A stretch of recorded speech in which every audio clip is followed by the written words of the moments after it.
Good morning class. Last session में हमने chapter number 4 basis of accounting की theory की थी, जिसमें हमने cash basis of accounting and accrual basis of accounting पढ़ा था। अब इस सेशन में हम इसकी इलस्ट्रेशन देखते हैं, एग्जाम्पल देखते हैं। So let's begin. For 2017-18 total sales of 5,80,000 was recorded, out of which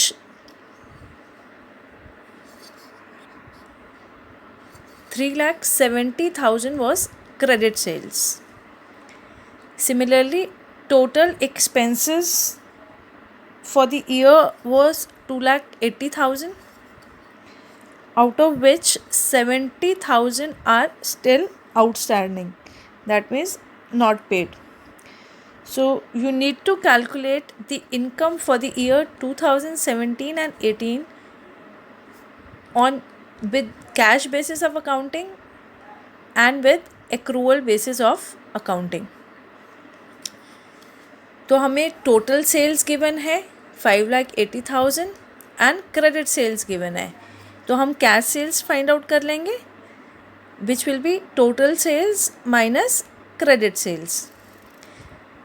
similarly हमें एक्सपेंसेस आउटस्टैंडिंग गिवन है और टोटल एक्सपेंसेस गिवन है, तो हम टोटल कैश एक्सपेंसेस देख लेंगे, कैश एक्सपेंसेस पेड और एक्सपेंसेस पेड इन कैश वो कैलकुलेट करेंगे। सो let's begin. So credit sales is 3,70,000, total sales is 5,80,000. That means cash sales was 2,10,000. Similarly, expenses paid in cash was 2,10,000. जो हमने calculate किया वो कैसे कैलकुलेट किया? Total expenses is given 2,80,000, 70,000 it's outstanding, तो इसमें से माइनस कर देंगे। Expenses paid in cash is 2,10,000। तो ये इन्फॉर्मेशन हमें क्वेश्चन में गिवन है, उसको हमने प्रॉपर तरीके से लिख लिया। So under cash basis of accounting, revenue will be cash sales which is 2,10,000, जो अभी हमने कंप्यूट किया। Total sales minus credit sales, cash sales is 2,10,000 और इसी को हम रेवेन्यू मानेंगे, which is 2,10,000। expenses is outflow of cash, so that will be again 2,10,000. Total expenses was 2,80,000, 70,000 is still outstanding, that means ये unpaid है, that means paid expenses was 2,10,000. so हमारे expenses आ गए 2,10,000. revenue less expenses is coming out to be the nil, तो ये हमारी income हो जाती है nil for the year 2017-18 under cash basis of accounting. Under accrual basis of accounting हम total revenue लेंगे 5,80,000 because total sales was 5,80,000, which includes your credit sales and cash sales. And then total expenses will be 2,80,000 including your outstanding expenses of 70,000. So revenue less expenses will give us net income, which is 3 lakh. So you can see the difference between cash basis and accrual basis of accounting. Cash basis of accounting पे हमारी income आ रही है nil, whereas accrual basis of accounting पे we have a income of 3 lakhs.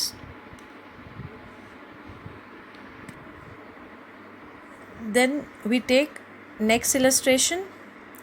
Total revenue is 6,90,000, out of which 4,70,000 was received in cash. That means अभी remaining cash में receive नहीं हुआ. Then total expenses paid during the year is 4,40,000, out of which 20,000 pertain to the next year. That means वो इस साल का expense नहीं है, but हमने अभी pay कर दिया 20,000. And expense of 30,000 are still outstanding, और अभी 30,000 आउटस्टैंडिंग है, अभी हमने पे नहीं किया. हमें अपनी इनकम निकालनी है first on the basis of cash basis of accounting. So let's begin.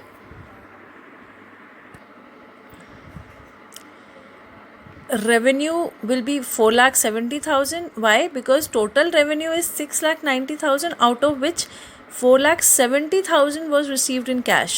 तो कैश बेसिस ऑफ अकाउंटिंग में हम सिर्फ कैश वाला लेंगे. So revenue will be 4,70,000 and expenses will be 4,40,000 because it's given in the question total expenses paid. तो जब cash का outflow 4,40,000 हुआ है तो हमारे expenses under cash basis of accounting will be 4,40,000. So revenue minus expenses, income will be 30,000.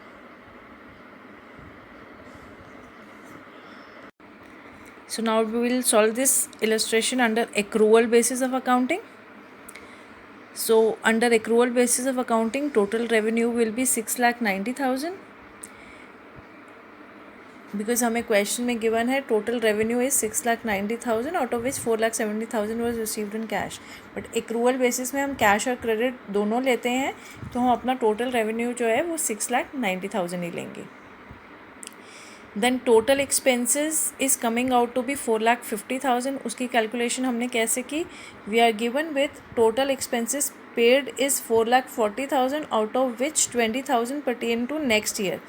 तो ये हमारा प्रीपेड एक्सपेंसेस है, ये हमारा करंट ईयर का एक्सपेंसेस नहीं है. तो 4,40,000 में से 20,000 लेस करेंगे. And expense of 30,000 are still outstanding. ये करंट ईयर का एक्सपेंस है बट अनपेड है, इसको हम ऐड करेंगे.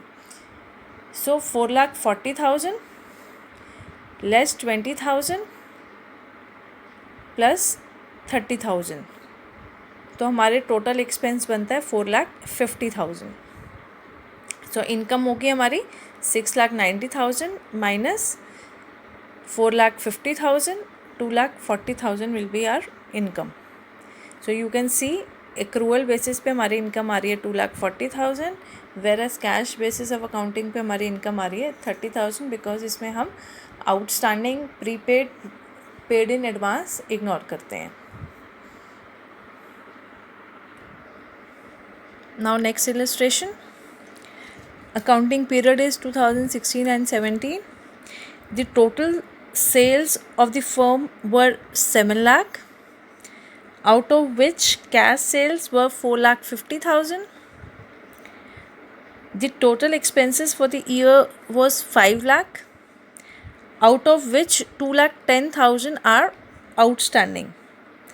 So we need to calculate the income for the year 2016-17 under cash basis of accounting as well as accrual basis of accounting. तो हम सबसे पहले स्टार्ट करते हैं cash basis of accounting. So under cash basis of accounting हम revenue लेंगे cash sales which is 4,50,000. तो revenue will be 4,50,000.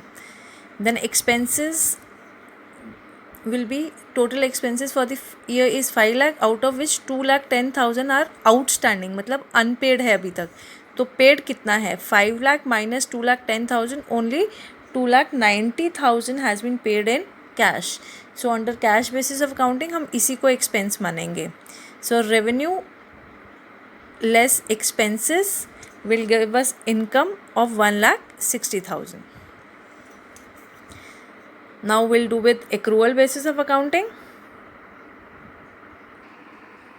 Under accrual basis of accounting, revenue will be 7 lakhs because total sales is 7 lakhs and expenses for the year is 5 lakh. तो expenses हमारे 5 lakh हो जाएंगे. So revenue minus expenses will give us income of 2 lakh.